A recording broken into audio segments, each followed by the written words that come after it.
akad tabarru, yaitu dana sosial. Jika salah satu peserta asuransi terkena musibah, maka peserta lainnya membantu dari dana tabarru.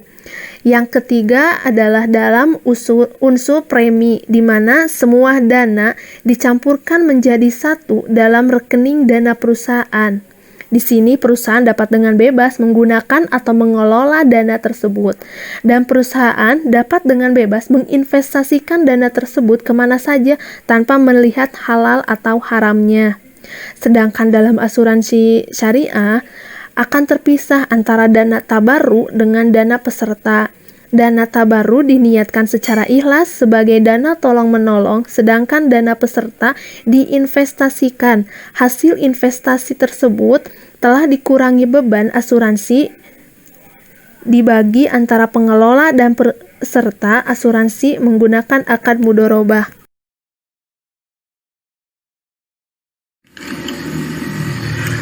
Produk dan mekanisme operasional asuransi.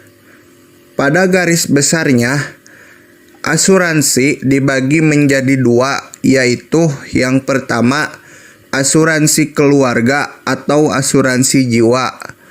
Asuransi keluarga adalah asuransi jiwa yang memberikan jaminan terhadap kehilangan jiwa seseorang, yang mana asuransi ini menghasilkan asuransi cacat, anuitas, dan asuransi kesehatan.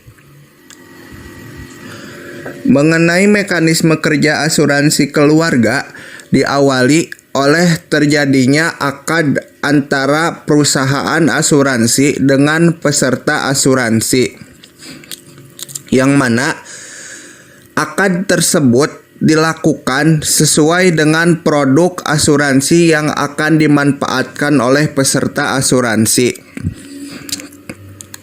Setelah akad itu berlangsung, maka asuransi keluarga diatur menurut aturan sebagai berikut. A. Peserta asuransi menyerahkan premi yang dapat dibayarkan secara bulanan, kuartalan, setengah tahunan, atau tahunan.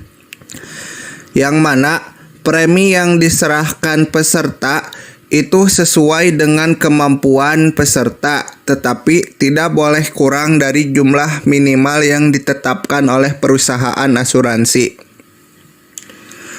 B. Setiap premi yang dibayarkan oleh peserta akan dibagi ke dalam dua rekening, yaitu rekening peserta dan rekening derma, yang mana persentase kedua rekening tersebut ditentukan sesuai kelompok umur peserta dan jangka waktu pertanggung. C. Uang premi oleh perusahaan asuransi akan disatukan ke dalam kumpulan dana peserta yang selanjutnya akan diinvestasikan dalam pembiayaan yang dibenarkan oleh syariah. D. Keuntungan yang diperoleh dari investasi tersebut akan dibagi dengan peserta sesuai dengan perjanjian mudharabah yang telah disepakati sebelumnya. E. Keuntungan bagian peserta akan dikreditkan ke dalam rekening peserta dan rekening derma secara proporsional. Akhir dari pengelolaan dana asuransi keluarga adalah pembagian keuntungan bagi perusahaan dan pembayaran klaim oleh perusahaan kepada peserta. Dalam pembayaran klaim, peserta dalam asuransi keluarga digolongkan ke dalam 3 kategori, yaitu peserta yang tertimpa musibah, peserta yang habis masa kontraknya, dan peserta yang mengundurkan diri. Bagi peserta golongan pertama, akan mendapatkan pembayaran klaim berupa tabungan peserta, porsi bagi hasil keuntungan, dan bagian dari tabungan tabarru. Sedangkan bagi peserta golongan 2, peserta yang habis masa kontraknya akan mendapatkan pembayaran klaim berupa tabungan peserta, porsi bagi hasil, dan kelebihan rekening derma setelah dikurangi pembayaran klaim dan biaya operasional. Adapun bagi peserta golongan 3 akan mendapatkan pembayaran klaim berupa tabungan peserta dan porsi bagi hasil.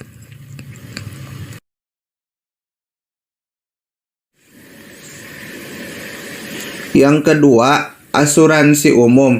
Asuransi umum adalah asuransi yang memberikan perlindungan finansial dalam menghadapi bencana atau kecelakaan atas harta yang dimiliki oleh peserta asuransi. Contoh dari asuransi umum adalah asuransi kendaraan bermotor, asuransi kebakaran, asuransi pengangkutan laut, dan asuransi rekayasa atau engineering. Seperti halnya mekanisme kerja asuransi keluarga, mekanisme asuransi umum juga diawali oleh adanya akad antara perusahaan dengan peserta asuransi, yang mana akad tersebut dilakukan sesuai dengan produk asuransi yang akan dimanfaatkan oleh peserta asuransi. Setelah akad berlangsung, maka asuransi umum diatur menurut aturan sebagai berikut. A. Peserta dapat terdiri dari perorangan, perusahaan, lembaga, yayasan, atau badan hukum. B. Perjanjian kerjasama antara perusahaan asuransi dan peserta asuransi umum dilakukan berdasarkan prinsip mudharabah. C. Besarnya nominal premi tergantung dari jenis asuransi yang dipilih. D. Premi dikumpulkan dalam satu kumpulan dana yang kemudian diinvestasikan dalam proyek atau pembiayaan yang sejalan dengan syariat. E. Keuntungan dari hasil investasi akan dikreditkan ke dalam kumpulan dana peserta. F. Jika terjadi musibah, maka perusahaan asuransi akan membayarkan ganti rugi atau santunan kepada peserta tersebut dengan dana yang diambil dari kumpulan dana peserta asuransi umum. G. Biaya-biaya yang diperlukan oleh perusahaan asuransi diambil dari kumpulan dana peserta. Akhir dari pengelolaan dana asuransi umum adalah pembagian keuntungan bagi perusahaan dan pembayaran klaim oleh perusahaan asuransi kepada peserta. Dalam pembayaran klaim, semua peserta yang tertimpa musibah, peserta yang habis masa kontraknya, maupun peserta yang mengundurkan diri akan mendapatkan pembayaran klaim berupa tabungan peserta dan porsi bagi hasil. Porsi bagi hasil yang diberikan kepada peserta memperhitungkan jumlah tabungan peserta dan keuntungan yang diperoleh oleh perusahaan.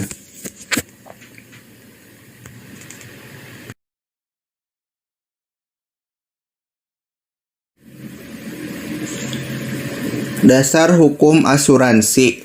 Yang pertama, dasar hukum Islam. Terdapat dalam Quran surat Al-Hasyr ayat 18 yang artinya, wahai orang-orang yang beriman, bertakwalah kepada Allah dan hendaklah setiap orang memperhatikan apa yang telah diperbuatnya untuk hari esok. Dan bertakwalah kepada Allah, sungguh Allah Maha mengetahui terhadap apa yang kamu kerjakan. Ayat ini menjelaskan bahwa Allah Subhanahu wa Ta'ala menganjurkan kepada umatnya untuk memperhatikan dan mempersiapkan masa depannya. Tujuan dari persiapan masa depan ini adalah untuk memproteksi diri sehingga orang tersebut akan lebih siap menghadapi musibah yang tidak pasti datangnya. Yang kedua, dasar hukum di Indonesia. Di Indonesia, asuransi syariah diatur dalam Undang-Undang Nomor 40 Tahun 2014 Pasal 1 tentang perasuransian. Menurut Undang-Undang Nomor 40 Tahun 2014 Pasal 1, asuransi syariah merupakan kumpulan perjanjian yang terdiri atas perjanjian antara perusahaan asuransi syariah dan pemegang polis dan perjanjian di antara pemegang polis dalam rangka pengelolaan kontribusi berdasarkan prinsip syariat guna saling tolong-menolong dan melindungi dengan cara a.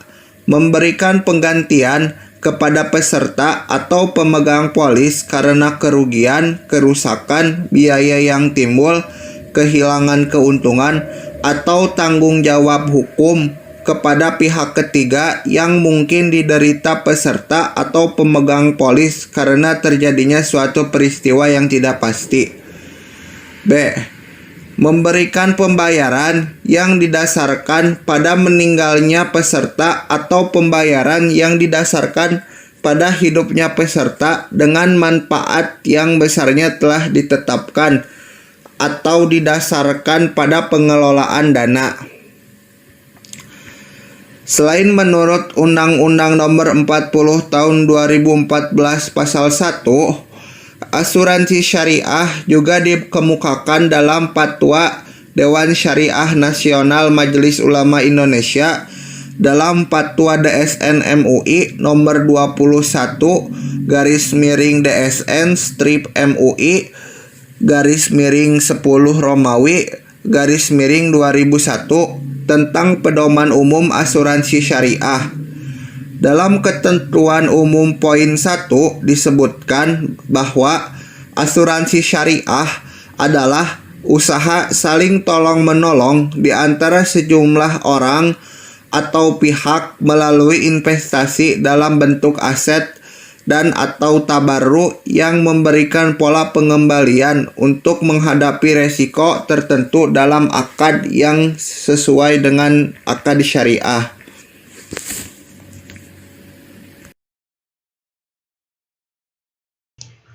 Ya, untuk selanjutnya adalah prospek dan perkembangan asuransi syariah.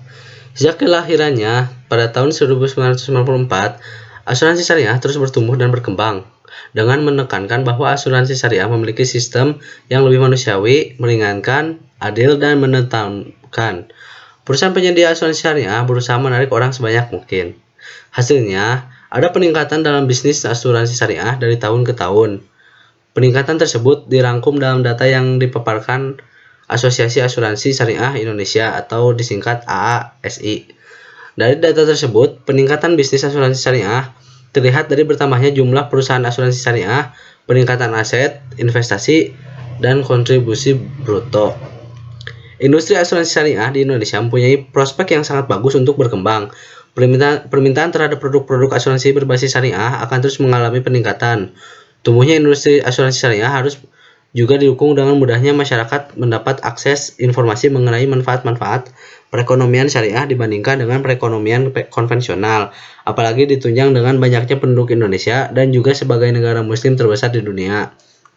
Akan tetapi, industri ini juga akan mengalami rintangan yang sangat kuat karena adanya pelemahan ekonomi dunia.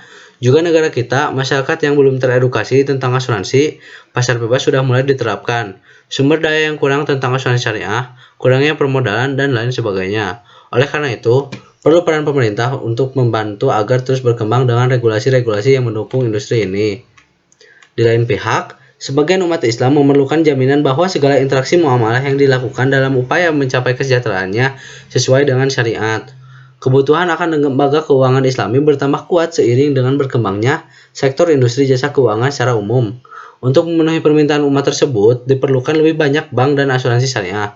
Kehadiran lembaga-lembaga keuangan syariah lainnya dapat memacu persaingan yang sehat, yang akan meningkatkan kualitas produk dan pelayanan. Mungkin segitu saja yang bisa dipaparkan oleh kelompok kami. Terima kasih telah mendengarkan. Ya, Assalamualaikum.